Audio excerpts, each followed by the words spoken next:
Slade, avec donc 5 titres, hein, 4 titres, ouais, 4 titres, dont notamment Love Me Now que nous avons écouté à l'instant, et puis Kill Me aussi que vous avez écouté en début de cette heure sur EDFM Radio Anguin.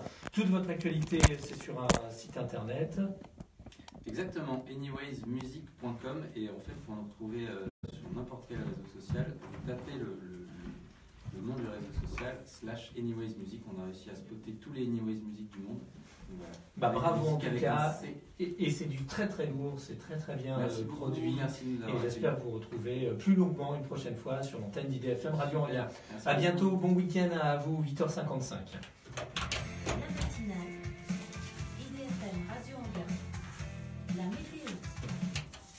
Dernier petit point météo avec vous, Sophia. Des éclaircies occuperont tout le territoire valdoisien dans la journée. La pluie viendra s'incruster après le déjeuner. Les températures iront de 9 à 13 degrés environ aujourd'hui. Ce matin, le mercure franchira les 9 degrés à Magny-en-Vexin, à Parmain et à Sannois. En deuxième partie de journée, nous aurons 13 degrés à Neuilly-en-Vexin, à Lutry-sur-Oise et à Pontoise. Merci beaucoup, le grand jeu du matin. Pour la dernière fois depuis 2 jours, nous sommes sur cette voie. Toujours pas de bonnes réponses, des propositions, effectivement, des tonnes et des tonnes de propositions au 01 34 12 12 22, mais toujours pas la bonne. À qui appartient cette voix? Elle est là. Vous avez identifié ce petit filet de voix. Je vous offre l'album édition Deluxe limitée CD-DVD de Serge Lama, vos places de cinéma UGC, et puis le spectacle de Francis Huster dimanche à 16h au théâtre Barrière d'Anguin-les-Bains. 01 34 12 12 22. Avant l'horoscope d'Angélique, nous repartons en musique avec Comment te dire adieu. Et voici Jimmy Somerville. Jimmy Somerville sur la radio du bien-être. Bienvenue, vous êtes sur la radio du Val d'Oise, 24h sur 24 et 7 jours sur 7. J'ai pas reconnu.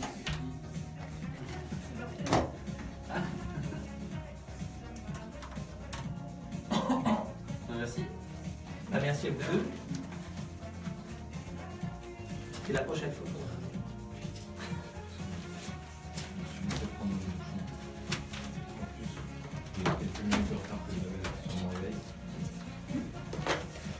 IDFM Radio Anguin, bonjour. Non, c'est pas ça. Désolé, très bonne journée, au revoir.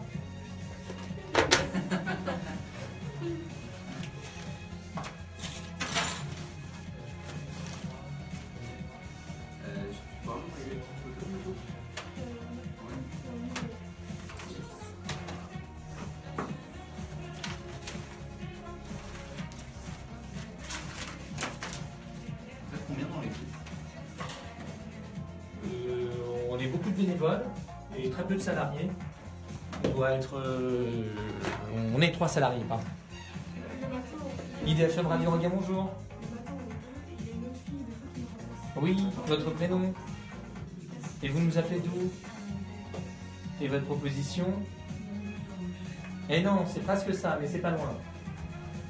Désolé, au revoir. Zidane, tu vois, on se rapproche. Ah. Vous avez trouvé? Je sais pas, on a une maladie. C'est pas né, dès que je sors, j'appellerai. Il y a Franck Leboeuf aussi qu'on a écrit. C'est pas grave. Et tu me l'as pas dit? Bah si, je te l'ai dit. Non, sur la fiche, c'était pas écrit. Bah si, c'est marqué. Et tu l'as déjà perdu. Ok, allez, on y va.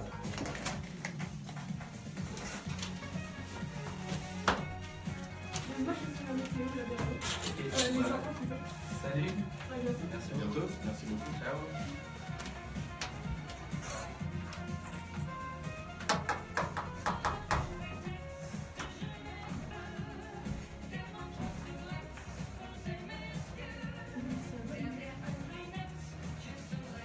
Je cherchais la pochette.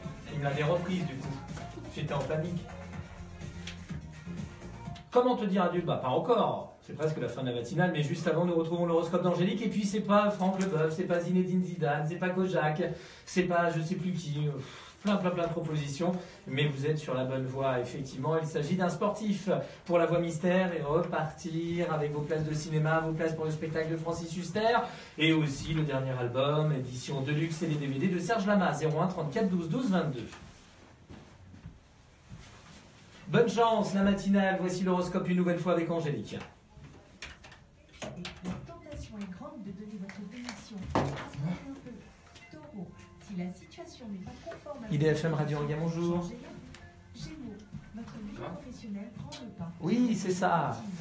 Cancer, transformez une situation. Mais Michel, vous avez gagné il n'y a pas longtemps, donc je peux pas vous refaire gagner. Vous vivez une Donc voilà. passionnelle avec une personne étrangère. Vierge, bébé, engagement. Vous me rappelez dans 5 minutes. Vous me rappelez dans 5 minutes, d'accord? Vous vous sentirez soutenu. À tout à l'heure, hein, Michel. Projet. Scorpion, vous envisagez de vous mettre en Oui, elle est intéressée par le CD. Étudier tous les paramètres. Sagittaire, votre travail. Mais il faut pas que tu dises ça. Comment? Tu dois pas dire artiste, tu dois dire sportif, parce que les gens, ça les embête. Qu'est-ce que tu as dit? Il faut pas dire artiste. Pourquoi faut pas dire Il artiste? faut dire sportif. Mais j'ai dit sportif. Mais je t'expliquais ce que ça voulait dire artiste. Tu es artiste, je suis un artiste. On est tous des artistes. Confiance en vous. Une excellente journée. Merci beaucoup Angélique et rendez-vous la semaine prochaine pour d'autres horoscopes sur la radio du bien-être. Effectivement, nous avons maintenant une bonne réponse au 01 34 12 12 22, mais très rapidement, je vous donne la réponse. Il fallait nous donner Fabien Barthès. Et oui, qui se cachait derrière cette voix? C'était Fabien Barthès, effectivement. Allez vite, il est 9h et bravo à notre gagnante qui s'appelle... je sais plus. Bon, c'est pas grave, on a une gagnante. Comme c'est la fin de la matinale, on passe à la suite avec un dernier point sur l'actualité de chez vous.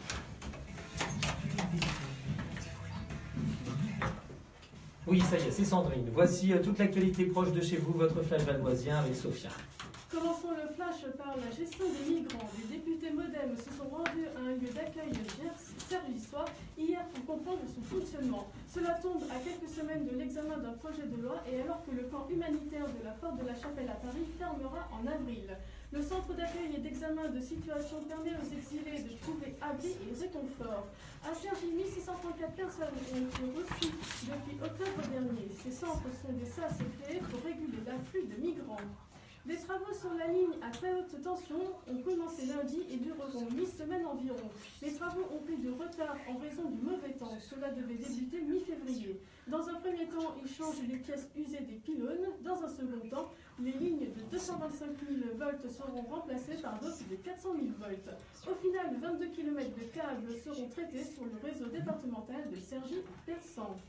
Si vous êtes à la recherche d'un emploi, 4600 postes sont à pourvoir à la RATP. 2000 postes de conducteurs de bus, 420 postes dans l'encadrement, 320 postes d'agents de station, 300 postes d'agents de maintenance, environ 130 postes de conducteurs de métro et d'agents de sécurité. Si vous souhaitez un job d'été, 400 CDD sont à pourvoir. Sachez que dans le cadre de son objectif de féminisation de ses effectifs, les femmes sont également invitées à postuler. Renseignements sur le site ratp.fr, direction recrutement offre. Nous arrivons à la semaine internationale de la courtoisie au volant. La 19e édition démarre demain jusqu'au 25 mars. Selon Ipsos, 9 Français sur 10 ont peur du comportement agressif d'un autre conducteur. 66% des Français ont déjà injurié d'autres automobilistes et 37% se collent aux conducteurs énervants. Le but est d'améliorer le comportement des Français, de trouver une meilleure entente entre les automobilistes, les motocyclistes et les piétons. Terminons par le 4e salon artisanal de la bière et du whisky à Oni, organisé par le Rotary Club de Cergy. Cela se déroule ce week-end, samedi de 10h à 20h30 et dimanche de 10h à 18h. Rendez-vous au Forum des Arts et des Loisirs face à la gare pour une tombola et la diffusion du tournoi de rugby des 6 nations. L'entrée coûte 3 €.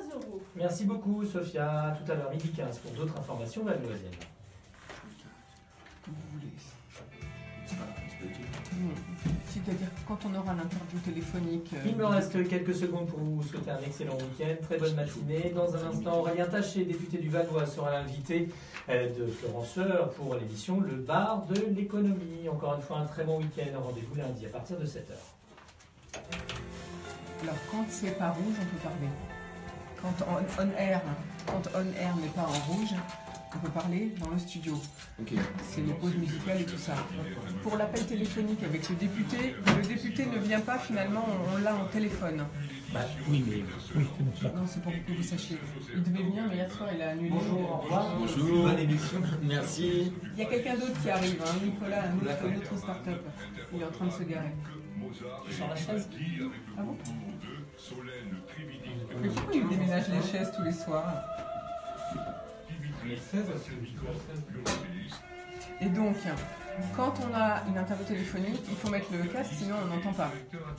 On Ok. n'entend pas ce que dit... Le son va être que dans le casque. Le son va être que dans le casque. Je laisse. Hein, on peut pas, Julien, mettre le son par un téléphone dans le... Quoi? On peut pas mettre le son quand on a une interview par téléphone dans le studio. Non, je pense non, normalement non. Je sais pas. On va peut-être demander à Christophe. On regardera. C'est dommage. On y va. C'est pour moi. C'est l'impro. Ne vous inquiétez pas, Jean, tout va bien aller. C'est cool, je mords pas. Ok, ça roule. Vous faites signe pour le générique.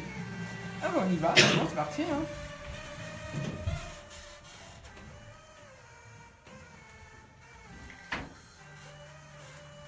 C'est bon? J'attends. Bonjour à toutes et à tous, j'espère que vous allez bien ce matin. On est ravis de vous retrouver avec Julien pour ce dernier jour de la semaine. Alors vous pouvez nous retrouver sur la FM, en web radio et bien sûr en vidéo via Facebook, mais cette fois pour le moment sur ma page personnelle car j'ai un petit souci sur la page IDFM et je le basculerai dans la journée sur la page IDFM. Alors, excellente nouvelle au bar de l'économie aujourd'hui pour la start-up française monbanquet.fr représentée par Maxime Renaud, l'un des cofondateurs que nous avons reçu ce mardi et qui est originaire du Val d'Oise. Ils viennent de boucler un tour de table de 2,5 millions d'euros mené par le fonds Isaïe, composé notamment de Pierre Kosciusko-Morizet, d'Olivier Mathieu, Price Minister, d'Éric Labonardière et d'Yvan Wibo Evaneos ou encore de Thibaut Vior, Cityvox, et qui avait déjà injecté 500 000 euros dans cette société monbanquet.fr. Ce tour de table doit leur permettre de renforcer leur équipe technique et de s'étendre dans de nouvelles agglomérations en France avant d'envisager une expansion en Europe. Souvenez-vous, il s'agit d'un service de traiteurs en ligne qui collabore avec des artisans locaux sélectionnés pour leur savoir-faire et leur créativité, ce qui les valorise et les rentabilise, bien sûr. Actuellement, la Jeune Pousse propose des services sur Paris et Lyon, donc des buffets à partir de 3 € par personne et jusqu'à 72 € avant l'événement, donc pour des événements uniquement professionnels, séminaires, pots de départ, after-work, cocktail, soirées événementielles, etc. Ils ont déjà 2 jolies références, ça il ne nous l'a pas dit, Maxime Renaud, mais moi je vous le dis, c'est BNP Paribas, la Grande Halle de la Villette, ou bien la Station F à Paris.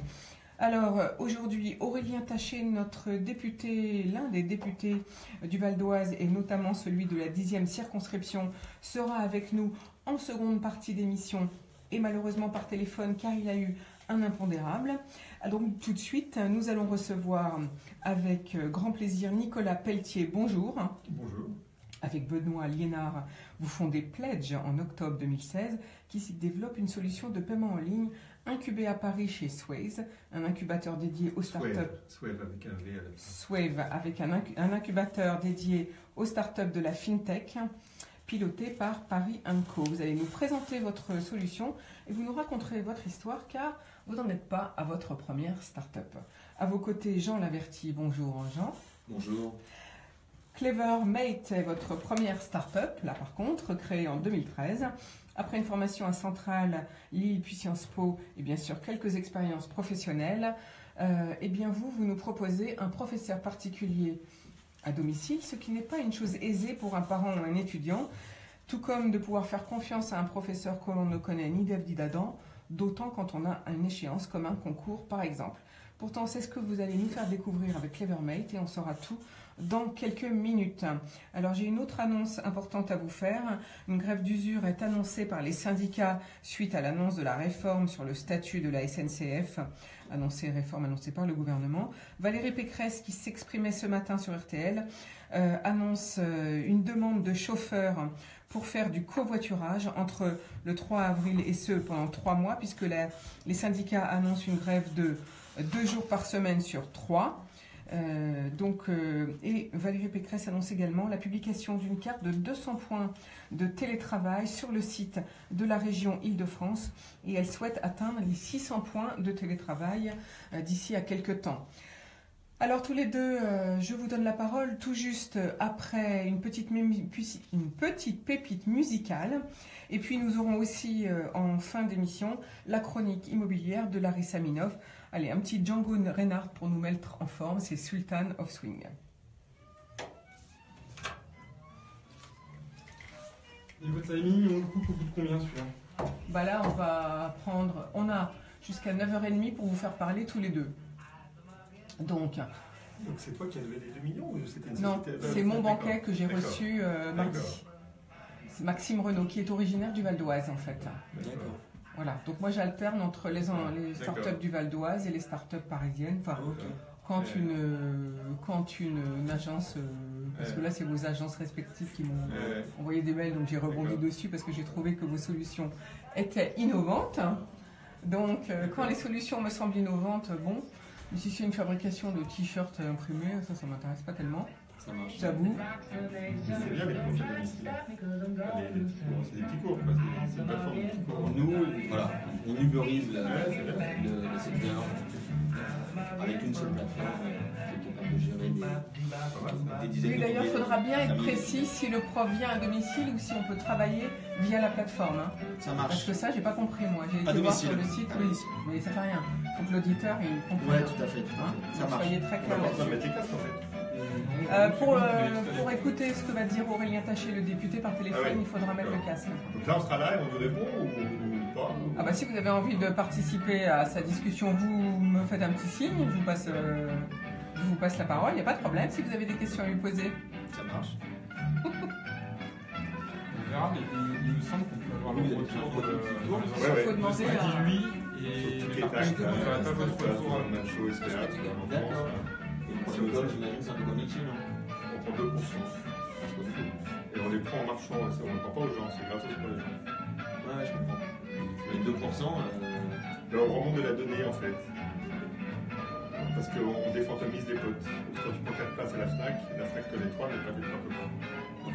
Et moi, en faisant casquer les copains, on sait qui c'est. Et la fin, tu n'es pas payé pour ça? Et ben, un peu plus. Et puis, c'est un truc qui dérisque celui qui prend les 4 places. Donc, l'idée, c'est que ça fasse Vous, du coup, on voulait reprendre. Bah on va y aller, hein. Ok. On verra si on a le temps, Julien, de faire une pause musicale entre deux. On va essayer. Donc, qui commence au... C'est Nicolas, parce que c'est le plus ancien. Comme vous voulez. Oui, parce que vous êtes plus âgé. Donc ça permet aux jeunes de se poser, parce que souvent ils sont très stressés. Vous, à mon avis, vous l'êtes moins, non? Je suis passé l'autre jour à BFM TV, j'étais stressé en fait. Ah oui, mais vous inquiétez pas, je meurs pas, tout va bien aller, vous allez voir. On y va? Et puis si je vois qu'il y a une hésitation, je vous rattraperai. Enfin, je vais essayer. C'est bon. On y va. Ok. Alors Nicolas Pelletier, vous êtes le président de Pledge. Vous êtes un CEO, comme on dit en anglais. D'ailleurs, ce nom, vous allez nous expliquer, c'est aussi un nom à consonance anglaise. Mais je pense que rien ne vous destinait à la finance lorsque vous sortiez de Sciences Po, j'imagine. Mon père était banquier, donc quand même un petit peu. Ah, c'est un atavisme familial. C'est un peu un atavisme, mais c'est une facilité au début pour trouver du boulot. Il faut dire ce qui est. Ça aide quand on a quelqu'un de sa famille 25 dans un ans secteur et qu'on sort des études. pour y trouver rapidement un stage. Donc c'est comme ça que ça s'est passé pour moi. Mais j'ai arrêté au bout d'une dizaine d'années parce qu'effectivement, ce n'était pas un vrai choix en fait au début. Donc en fait, vous êtes rentré dans la finance finalement, dans une banque, Voilà, à la banque départ. Paribas, avant que ce soit BNP. Voilà. Paribas. et vous êtes Ça fait resté... très longtemps. Mais non, il n'y a pas si longtemps. Vous avez tout juste dans les 50 ans. J'ai 53 ans. Donc vous avez toute la vie devant vous encore. Voilà. Alors, comme je disais en intro, votre première start-up, c'est MusiWave, cofondée avec Gélie Babinet, j'imagine, Voilà, on était 3, absolument. que vous avez revendu à OpenWave, elle-même revendue à Microsoft. Exactement. Un sacré Exactement, et olé-olé. c'était vraiment une belle histoire. On est passé pas loin de fermer une ou deux fois, mais on a réussi notre coup. Donc c'était des téléchargements de produits musicaux et principalement des sonneries de portables en marque blanche pour les opérateurs mobiles. Donc quand tous les gros opérateurs vendaient des sonneries, c'est nous qui faisions la plateforme et on était intermédiaire entre les maisons de disques et les SACEM dans plein de pays pour que ce soit légal. Et voilà, donc on était 160 à la fin, donc effectivement c'était Une jolie réussite que vous êtes une jolie inscrit. réussite Une sur entreprise 8 ans. quand même Mmh. que vous avez vendue pour 100 millions d'euros avec vos Exactement. cofondateurs. Donc c'était Exactement. joli. Est-ce que c'était, puisque vous en êtes à votre deuxième fondation de start-up avec Pledge cette année, qu'est-ce qui a changé pour fonder une start-up entre l'époque de MusiWave. Je trouve que ça va plus vite.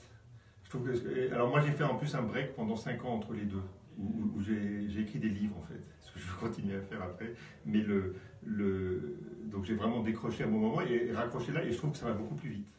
Ce qu'on faisait en 3 ans, à la fois commercialement et à la fois sur le financement de la société, j'ai l'impression qu'on le fait en 6 mois. En l'occurrence sur Pledge, là, en 6 mois, on a réussi à bootstrapper, comme on dit dans le jargon, 300 000 €, et ensuite à lever 1,2 million dans la foulée, alors qu'on avait une première plateforme en production sur le service dont je vais vous parler. Donc je trouve que, et puis même pour trouver des associés, pour faire une équipe avec des réseaux, je trouve que et les premiers contrats commerciaux, tout tombe plus vite que en tout cas ce qui se passait sur MusiWave au début des années 2000. Alors expliquez-nous un petit peu plus au niveau financement, comment vous avez réussi à lever 300 000 € rapidement. C'est quoi? C'est de la love money, c'est-à-dire c'est l'entourage familial? Non, c'est un mix de prêts d'honneur et de subventions, et de bourses French Tech et de subventions régionales. En fait, le siège de la société est à Brest, où moi j'ai des attaches, et c'est vrai que être en province, quand on a un projet qui tient à peu près la route, c'est un coup de fil. Parce qu'à Paris, en région parisienne, on met 6 mois, un an. On est noyé dans la masse, vous voulez dire. On est noyé dans la masse. Et là, avec un peu de chance, on devient le champion local assez vite, si le projet est bon. Et c'est un peu ce qui s'est passé pour nous à Brest. Et du coup, on a fait un peu le grand chelem de toutes les aides locales, donc 20 000 €, 30 000 €, 25 000 €. Et petit à petit, ça s'accumule et ça permet de démarrer et d'enclencher ensuite une levée, une vraie levée de site pour tenir 24 mois et avoir 10 personnes et aller jusqu'à la série A. Et alors, ces levées de fonds régionales, c'était des prêts d'honneur ou c'était à fonds perdus? C'est des prêts d'honneur et des subventions. C'est 2 tiers prêts d'honneur, et donc sur les associés. Moi, j'ai un associé dans Pledge et un tiers subvention. D'accord. Donc, on va quand même... Mais ça marche bien, le système marche bien. Et puis à chaque fois, on doit pitcher devant des jurys. Oui. Donc, on s'améliore petit à petit. Ils vous retoquent au début. Donc je trouve que c'est un bon process parce que c'est une fusée à étage et quand on est vraiment devant des fonds privés, on sait de quoi on parle. Donc, alors, vous avez créé donc en octobre 2016 Pledge. Que développe Pledge? Qu'est-ce que vous voulez proposer avec Pledge? Donc la formulation, c'est qu'on est un moyen de paiement à plusieurs et instantané. Et donc le pitch, par exemple, si on est sur une compagnie aérienne low cost, c'est réserver plusieurs places, ne payer que la vôtre. Donc c'est un système qui permet de prendre plusieurs billets, que ce soit des billets de spectacle, de foot, de voyage, ou que ce soit des biens de consommation, 3 colocs qui achètent un canapé, une cafetière, et qui fait en sorte que celui qui fait la résa ou qui fait l'achat sur l'e-commerce va avoir le bien ou les billets instantanément, mais ne va payer que sa part. Donc il ne fait plus l'avance pour ses copains. C'est nous qui faisons l'avance en réalité, et il n'a plus à courir après l'argent des copains. Donc c'est un système assez efficace qui doit décoincer un peu le fait qu'aujourd'hui, quand on réserve pour plusieurs, c'est compliqué parce qu'on fait l'avance, on n'est pas sûr d'être remboursé. Donc on le fait 1 fois, 2 fois, puis on cesse de le faire parce que c'est galère. Quand on retrouve ses copains à l'aéroport, au théâtre, on doit se dire, tiens, Sophie, je sais que si je lui demande pas ses 20 €, elle ne prendra pas l'initiative de me les donner. Donc nous, on a un peu résolu tout ça, et avec un système qui est efficace pour les marchands parce qu'ils sont payés tout de suite, donc c'est nous qui faisons l'avance. Et donc on se back, je ne sais pas s'il faut rentrer dans les détails, mais on prend nos sécurités comme il faut, mais c'est nous qui avançons l'argent, et en faisant payer les amis, on sait qui c'est, donc on a de la donnée sur tout le monde, ce qui aujourd'hui n'est pas le cas. Si vous prenez 4 places à la FNAC aujourd'hui pour vous et 3 amis pour aller au théâtre, la FNAC ne connaît que vous. Et c'est pareil dans la plupart des domaines. Et donc, il y a un aspect big data. Alors aujourd'hui, il y a les règles RGPD, opt-in qu'on applique, mais tout en les appliquant, on remonte quand même une donnée intéressante sur le groupe. Donc pour les marchands, on est 2 en 1. On est un moyen de paiement qui fluidifie l'achat pour plusieurs et une façon de remonter de la donnée intéressante. Donc pour bien expliquer aux auditeurs, aux particuliers, donc en fait c'est une plateforme communautaire d'achat groupé. Pas tout à fait. En fait, on est un moyen de paiement. Donc, par exemple, sur un site, aujourd'hui, on est sur Tic-et-Tac, donc la billetterie de spectacles, théâtre, pas de match sur toute la France. Donc, on est un moyen de paiement en plus du Visa, Mastercard qu'ils ont sur leur site. Donc, vous avez pris vos 4 places. Vous cliquez sur payer, vous choisissez Pledge comme moyen de paiement. Donc, on va sur Tic-et-Tac. Voilà. On fait son achat normalement. Et demain, j'espère, sur la FNAC et sur EasyJet et sur Transavia. Et donc, on fait son achat normalement. On change rien au tunnel d'achat, on clique sur payer, normalement. Donc là, on choisit Pledge comme moyen de paiement. Et on a été éduqué en amont sur le site que maintenant c'est fastoche quand on réserve plusieurs places avec les 2-3 pictos qui vont bien. On explique comment ça fonctionne le système de Pledge. Et donc on ne le découvre pas à la page de paiement, on est au courant avant. Donc on clique sur Pledge et là on fait deux choses. On renseigne les emails des gens avec lesquels on veut partager le paiement et on met sa CB en support du tout.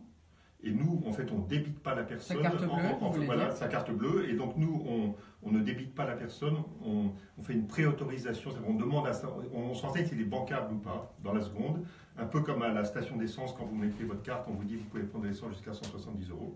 Et c'est la même chose, la même opération. Et donc, la banque nous dit oui. Et donc, instantanément, nous, on paye, en l'occurrence, Tic et Tac, pour le compte du leader. Donc Tic et Tac est payé tout de suite et envoie les 4 places à la personne. Et en parallèle, on envoie les 3 notifications aux 3 amis pour qu'ils payent leur part. Ils ont 48 heures pour le faire. Et depuis qu'on est en production, ils le font vraiment dans les premières heures, voire les premières minutes.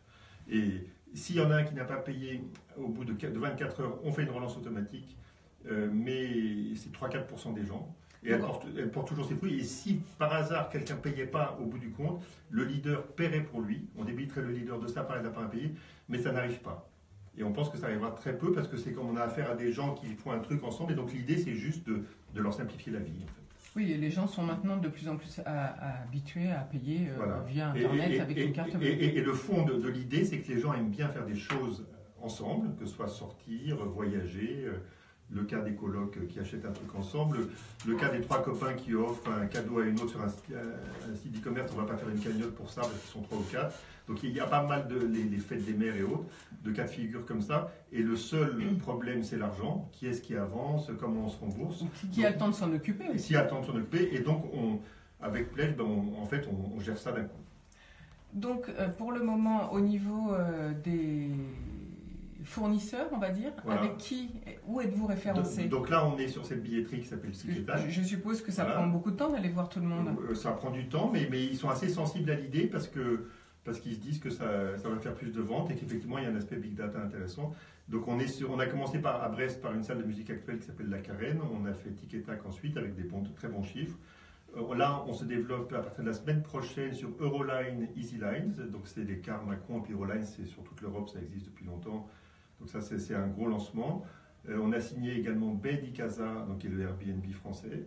Ce qui est intéressant, c'est qu'Airbnb a lancé une solution de ce type, mais je pense moins efficace que Pledge, parce que c'est une solution où on a 3 jours pour que chacun paye sa part, mais si un des copains ne paye pas, la résa tombe, donc c'est pas très efficace.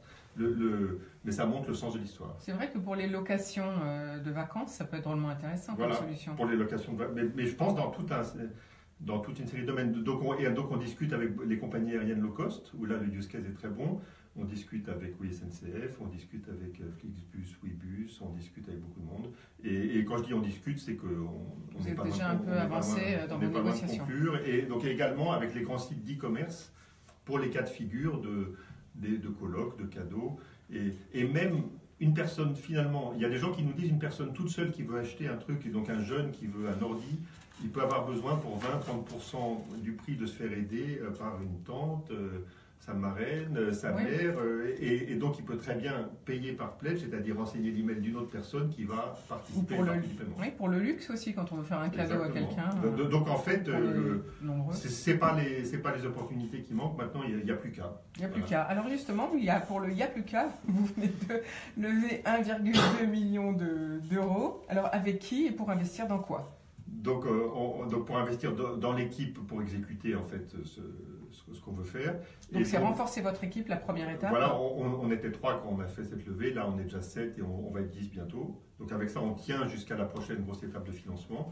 Et donc avec un fonds breton qui s'appelle Nestadio Capital, avec un fonds d'amorçage qui s'appelle Pôle Capital, dont les actionnaires sont dans l'Est de la France et à Paris, et avec des business angels qu'on connaît et qui ont trouvé l'idée bonne et qui nous aident dans chacune de nos verticales dans lesquelles on essaye de s'implanter, chacun des secteurs économiques dans lesquels on essaye de s'implanter. Pour cela, vous avez dû donner une part, je suppose, des actions, du capital. Oui. Mais tout à fait raisonnable. Donc ils sont tous, comme d'habitude, dans les 30-35%? C'est moins que ça. Même moins que ça. Donc en fait, on peut trouver des investisseurs à moins que 30% du capital. Oui, on peut. Il faut négocier dur, Je j'imagine. pense qu'on peut. Je pense qu'il faut avoir déjà prouvé 2-3 choses avant de les contacter. Mais bon, c'est toujours des deals gagnant-gagnant, quoi. Je pense que c'est un bon deal pour eux aussi. Et vu leur implication à nos côtés là pour que ça avance, je pense qu'ils sont. Voilà, c'est gagnant-gagnant. C'est gagnant-gagnant. Merci beaucoup, Nicolas. Juste quand même une dernière question. Alors, vos besoins futurs, ça va être quoi? Donc là, on commence à regarder l'Europe sérieusement. Parce que ce qui est intéressant, c'est que la solution, elle existe nulle part aujourd'hui. Elle n'existe pas en Chine, pas aux États-Unis, ni en Angleterre, ni en Allemagne. Donc, si on arrive à faire que les gens ils disent on va pledger les places, donc on va prendre 4 places de Eurostar pour aller à Londres réveillonner, on pledge les places, ce qui veut dire on les chope tout de suite et chacun paye sa part, et qu'on arrive à faire ça. Donc pledge, ça veut dire une promesse en fait, un engagement. C'est un mot anglais qui veut dire promesse. Dans et la les contrats traduction. juridiques, il y a des négatifs pledges, ça veut dire engagement, promesse, et le commitment, et donc on se rend compte dès qu'on discute avec par exemple la filiale low cost de Lufthansa en Allemagne, ou avec un truc qui s'appelle Sea Tickets en Angleterre, qui appartient à Vivendi Ticketing, et que c'est des choses qui les intéressent.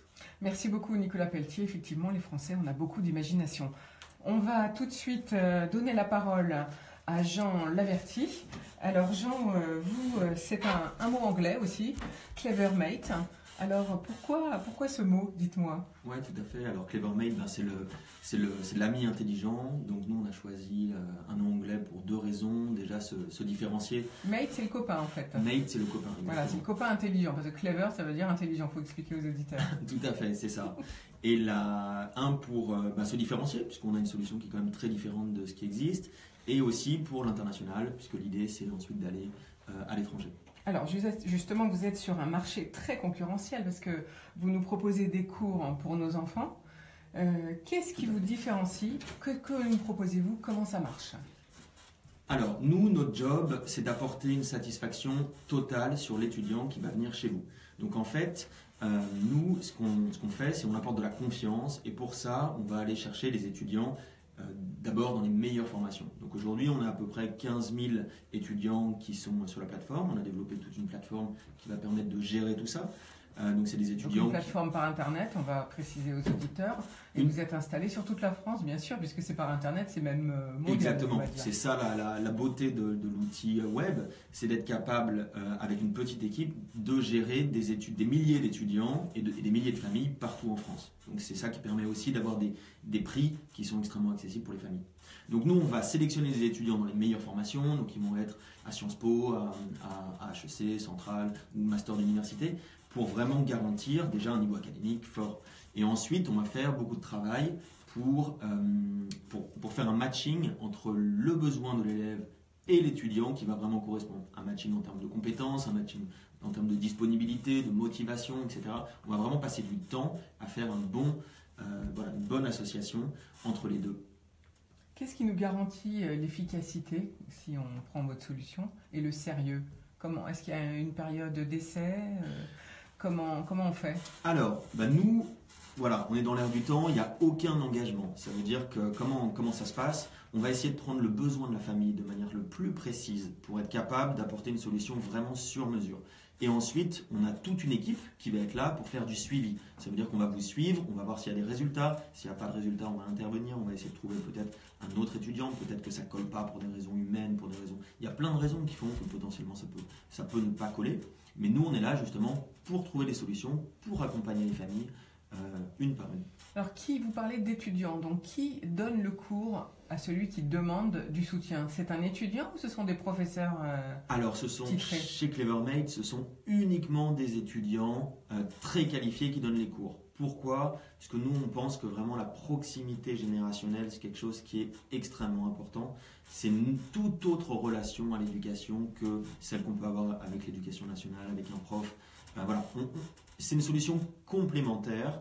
On n'est pas là pour avoir le débat de la meilleure solution.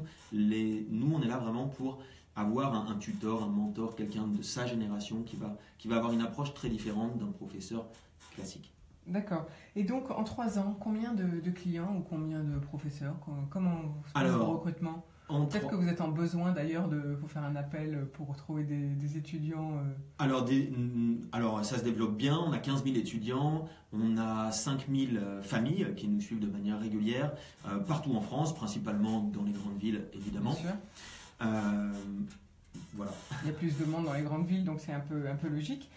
Alors, quelles sont les prochaines étapes pour vous, comme toutes les startups, au bout de 3 ans Quels sont vos besoins? Alors, nos besoins, donc là maintenant, disons qu'on a fait la première phase de la startup, c'est-à-dire la validation, le fait d'avoir des très bons retours des familles, ça c'était vraiment important. Et maintenant, c'est vraiment la phase de croissance. Ça veut dire qu'on va avoir besoin de fonds. Donc là, on est en contact avec des fonds pour vraiment devenir ce qu'on appelle mass market, aller voir le grand public et se faire vraiment connaître. Et des besoins de recrutement, notamment pour travailler ce qu'on appelle le produit, travailler sur le site internet, la plateforme, pour rendre toujours plus simple tout ce processus. Puisqu'en fait, nous, on a vraiment 2 piliers. On a un pilier technique pour développer une plateforme qui soit la plus ergonomique, la plus facile pour l'utilisateur, et un pilier humain, puisqu'on on tient vraiment à cette dimension humaine, on tient vraiment à l'expérience utilisateur, d'avoir une équipe qui est à l'écoute des familles. Alors, on va peut-être rappeler comment on fait pour vous contacter. Donc, qu'est-ce qu'il faut taper sur Internet? Alors, il suffit de taper clevermate.fr. Voilà, vous trouverez Et on trouvera facilement, tout comme pour trouver la forme, pour connaître Pledge, eh bien, il faut taper pledg.co.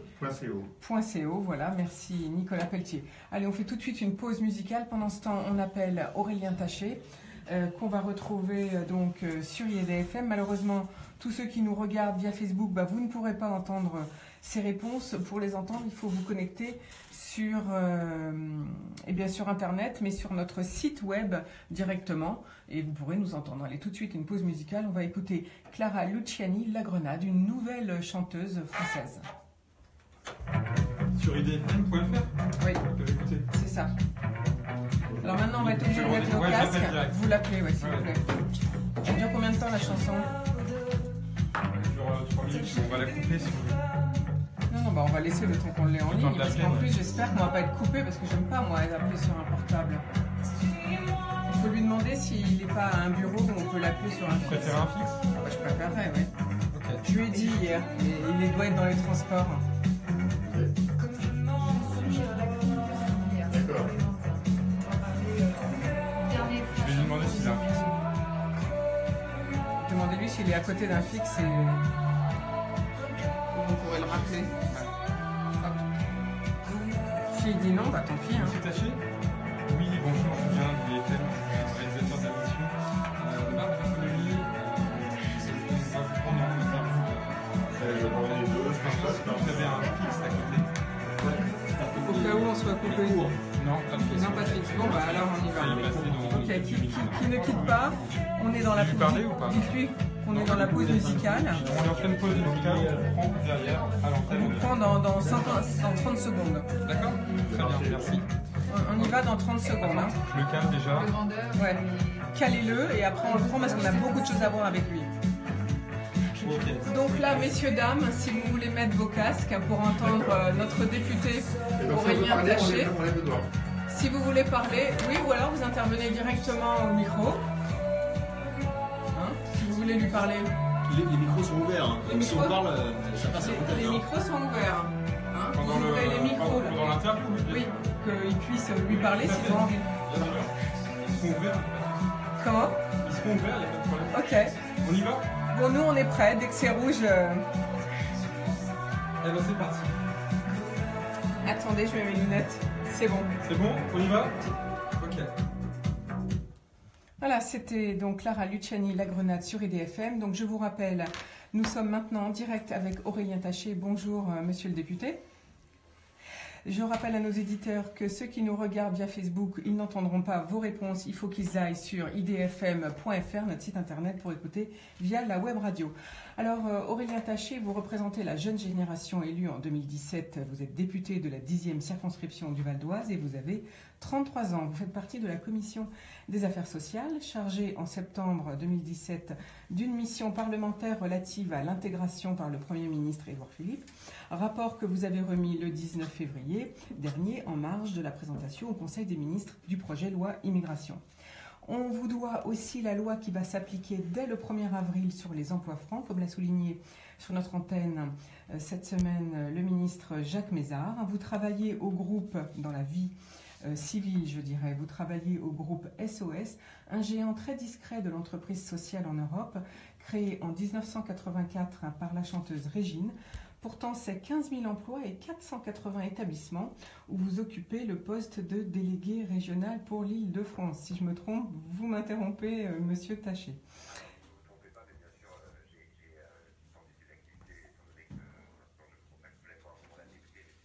Voilà, Alors, il faut juste préciser que ce groupe est spécialisé dans la gestion de centres d'hébergement pour toxicomanes, pour SDF ou pour jeunes en difficulté. C'est aussi des associations d'aide aux malades du sida, des crèches, des maisons de retraite, mais aussi Alter Auto, un service de location de voitures, Alter Mundi ou encore l'usine proche en région parisienne. Alors, côté politique, Aurélien Taché, vous étiez engagé au Parti socialiste, mais vous en avez démissionné en 2016 pour rejoindre le mouvement En Marche. Et donc, vous avez participé dès le début à la campagne d'Emmanuel Macron sur les volets logement et la lutte contre la pauvreté, par exemple. À titre personnel, vous vous êtes retrouvé en apprentissage en plomberie dès l'âge de 16 ans, et ça c'est très intéressant. Vous reprenez vos études à 19 ans pour faire droit public à Limoges, où vous devenez président de l'UNEF Limoges. C'est peut-être ça qui vous a donné envie de faire de la politique. En 2010, vous réussissez le concours d'attaché territorial et vous intégrez le Conseil régional d'Île-de-France en charge de la politique de la lutte contre l'exclusion. Alors moi j'ai envie de vous poser la première question, c'est quelles valeurs vous ont transmis votre famille, car je sais que votre grand-père était un résistant communiste.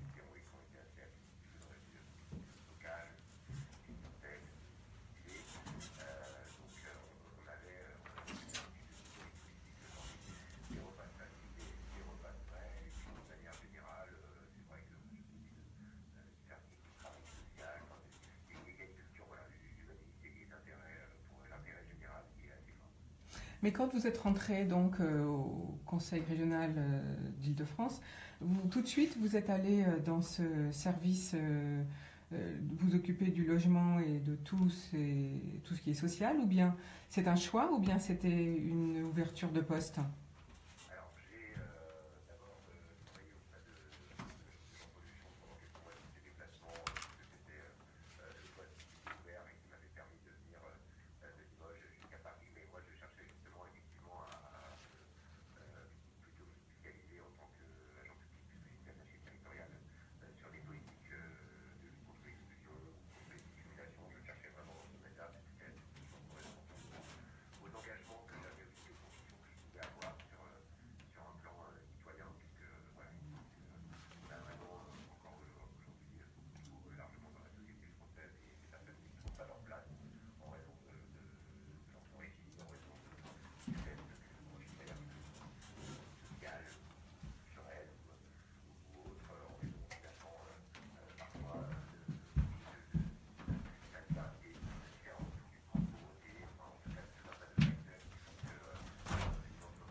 Alors justement, je pense que c'est donc un peu naturel que le gouvernement vous ait demandé de plancher sur la loi Asile-Immigration. Donc parlons-en de cette loi. Une dissuasion migratoire systématique, 90 jours au lieu de 120, c'est bien ça? On va peut-être rappeler aux auditeurs les fondamentaux de la loi.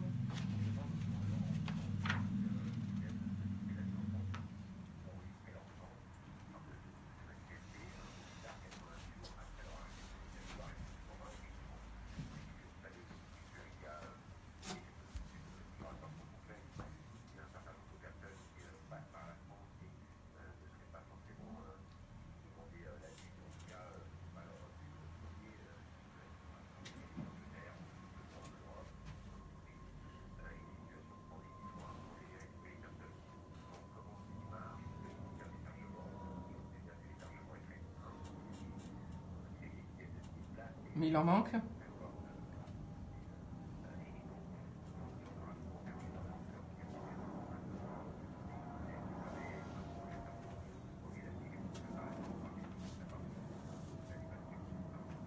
Oui, mais alors, comment on va faire pour les reconduire, entre guillemets, à la frontière? Parce que les Républicains dénoncent une baisse de 7% des crédits affectés à la reconduction à la frontière. Est-ce vrai?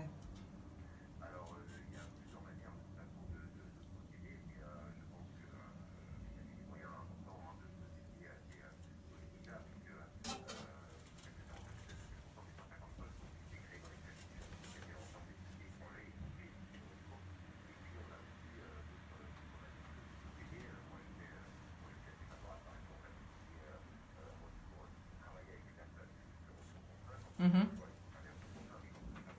Bah oui, bah oui, c'est mieux.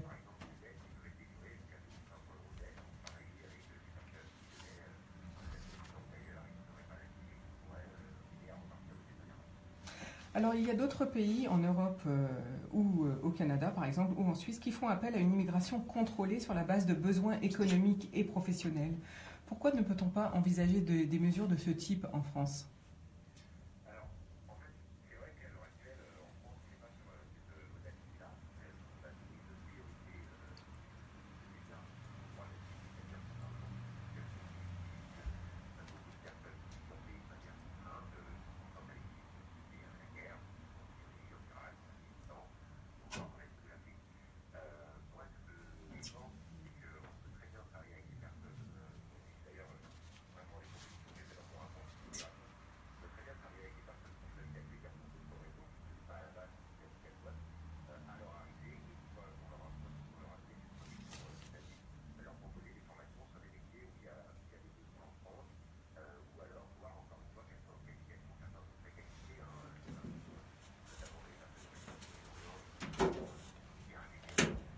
Mhm.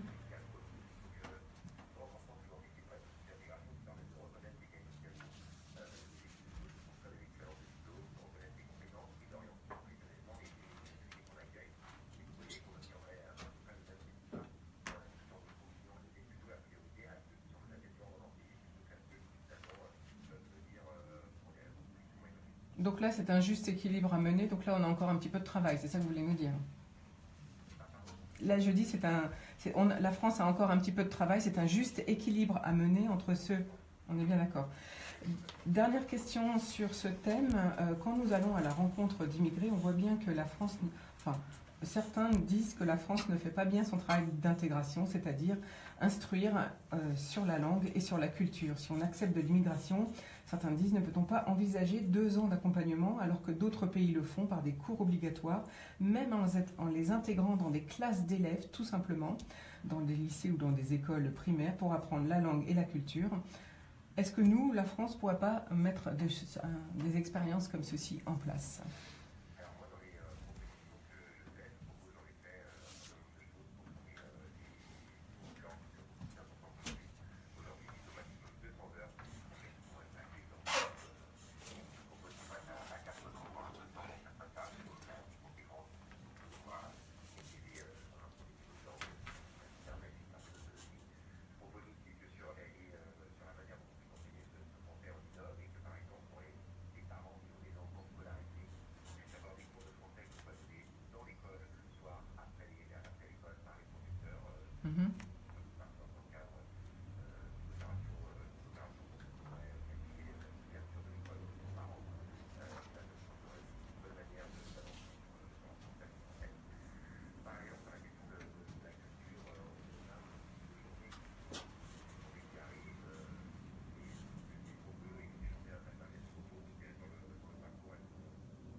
Alors Aurélien Taché, vous savez que je suis en compagnie de 2 startups, Nicolas Pelletier et Jean Laverty. Je crois que tous 2 ont une question à vous poser, donc je vais leur passer la parole.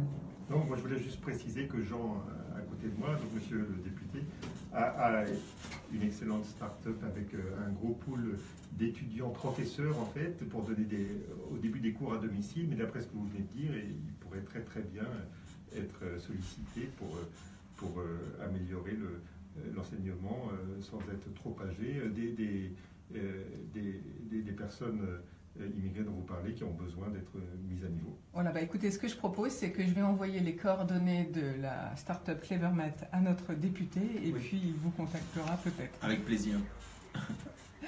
Alors, merci beaucoup tous les 2 pour vos interventions. Alors, seconde question, monsieur le député, donc je rappelle que nous sommes avec Aurélien Taché aujourd'hui, c'est l'assurance chômage. La réforme devrait donc permettre à un indépendant de toucher des indemnités.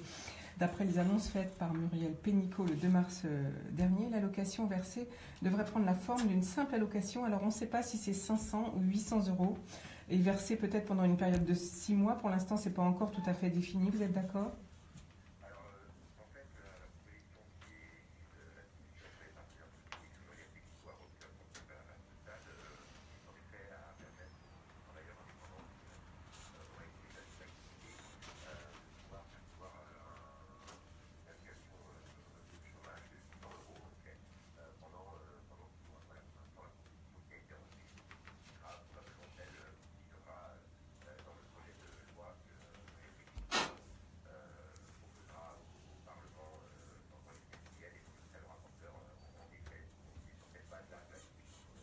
Alors, vous pensez que tous ces projets seront présentés au mois d'avril ?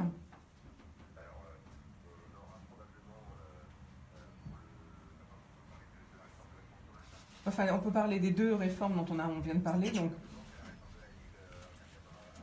Ah bon. Donc, on est encore en négociation, vous voulez dire. Ils sont...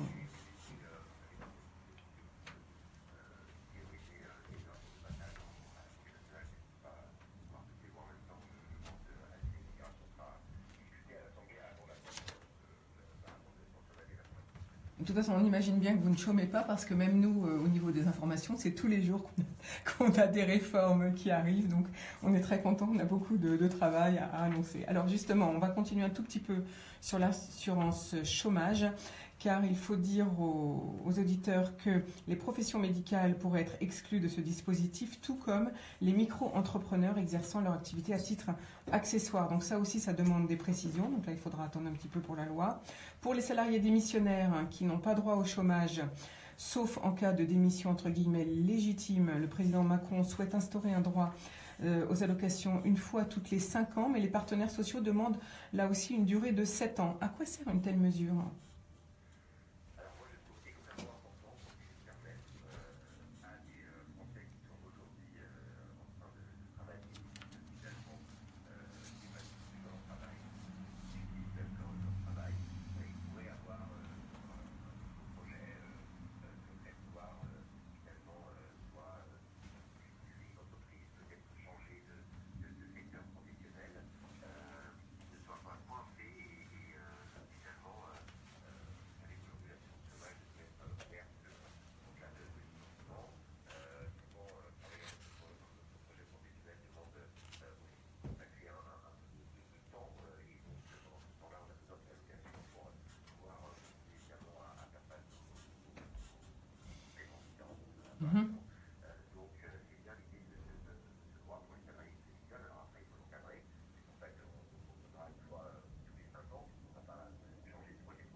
Alors un petit sujet valdoisien avant de revenir à des sujets nationaux, c'est la privatisation d'aéroports de Paris que j'ai annoncé à l'antenne, tout comme la future privatisation de la Française des Jeux et d'Engie. Qu'est-ce que vous pensez pour le Val d'Oise, là pour le coup, vous en tant que député du Val d'Oise, de cette privatisation d'ADP ?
Vous ne trouvez pas que c'est une goutte d'eau de vendre ADP par rapport à la rente annuelle, vu les bénéfices que ça rapporte? C'est quand même pas fréquent d'avoir une entreprise qui rapporte 4% par an.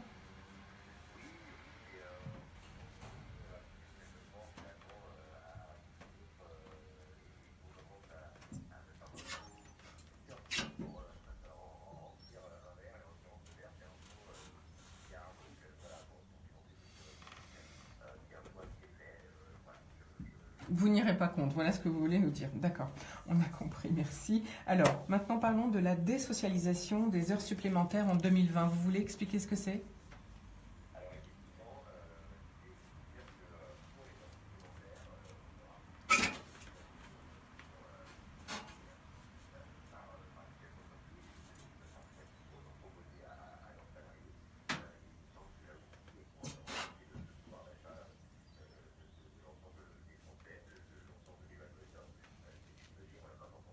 Oui, c'est une mesure importante pour tous les chefs d'entreprise.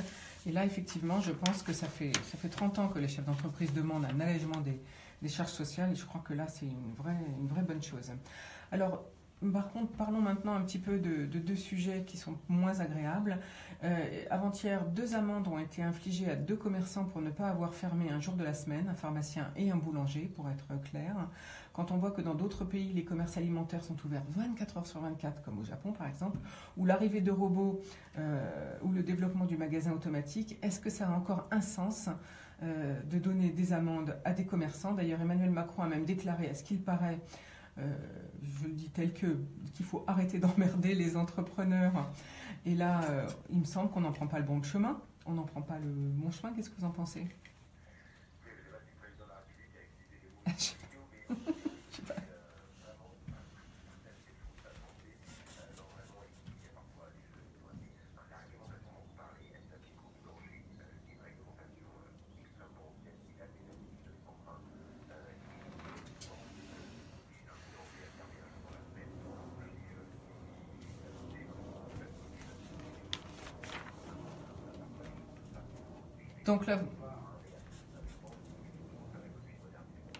Donc là, effectivement, il y a encore du travail. Mais alors justement, puisque ça va aussi avec la nouvelle loi sur les associations qui encadre la limitation de travail des bénévoles, là non plus, c'est pas une très bonne chose. On l'a vu, voilà. En tout cas, merci beaucoup d'avoir été avec nous aujourd'hui, Aurélien Taché. Vous reviendrez nous voir parce qu'on a plein d'autres sujets à voir avec vous. Ce sera quand vous voulez. On vous propose de nous téléphoner. On va tout de suite passer maintenant. Au revoir, monsieur le député. On va passer à notre rubrique immobilière. Larissa Minové est entrée dans notre studio. Larissa, bonjour. Alors, quel secret, un petit secret aujourd'hui? Ah là, c'est un grand secret. Ah bon? Il est énorme. C'est un secret qui va parler d'emprunteurs. En fait, on peut aujourd'hui emprunter sur 35 ans. Voilà. Donc, c'est fini les crédits jusqu'à 15, 20 ans. Donc, voilà, effectivement, vu que les taux de crédit sont historiquement bas, certaines banques, en fait, proposent aujourd'hui des prêts jusqu'à 30, voire 35 ans. Donc, c'est bien sûr, ces crédits sont destinés aux jeunes et aux primo-accédants. Donc, si les taux de crédit sont toujours inférieurs à 2%, donc aujourd'hui la hausse des prix ont fait chuter le pouvoir d'achat immobilier de nombreux ménages, à commencer par les primo-accédants. Alors pour continuer à attirer ces clientèles, certaines banques offrent désormais des crédits sur 35 ans. Ce n'est pas toutes les banques, donc aujourd'hui je vais parler de Crédit Foncier Communal d'Alsace et de la Lorraine, donc qui proposent des crédits sur 35 ans aux jeunes et aux primo-accédants. Donc en fait c'est tout ça, c'est pour restructuraliser les ménages modestes et donc effectivement allonger la durée du prêt leur permet de gagner plusieurs dizaines de milliers d'euros. Il faut juste effectivement savoir que les crédits proposés, il faut absolument que ça passe par un courtier. Donc aujourd'hui, si vous allez passer tout seul direct avec la banque, ça ne sera pas possible. Voilà. Merci beaucoup Larissa Minoff. Alors pour terminer, quelques informations économiques. Alors que 50% des emplois seront transformés dans les 10 ans qui viennent, 10 à 20% de nouveaux emplois seront créés et 32% des entreprises considèrent que la question de la formation professionnelle est clé car le manque de main-d'œuvre qualifiée disponible est un frein à l'embauche. C'est un sondage de Consulting France. 35% des dirigeants d'entreprise considèrent que la France, traditionnellement réputée pour la qualité et la disponibilité de sa main-d'œuvre, ne correspond plus à leurs attentes. Trouver les compétences est devenu un problème et certains ont même cité le scandale de la formation en général qui n'est pas adaptée à leurs besoins, mais plutôt selon les profs disponibles. Voilà pourquoi certaines entreprises se mettent à ouvrir leurs propres écoles. Dans ce contexte, le 5 mars dernier, la ministre du Travail, Muriel Pénicaud, dévoilait sa réforme de la formation professionnelle. Parmi les grands actes de cette réforme, un compte professionnel de formation, vous l'avez entendu, 500 € par an, plus favorable pour les salariés non qualifiés, les temps partiels et les formations longues, ou les demandeurs d'emploi.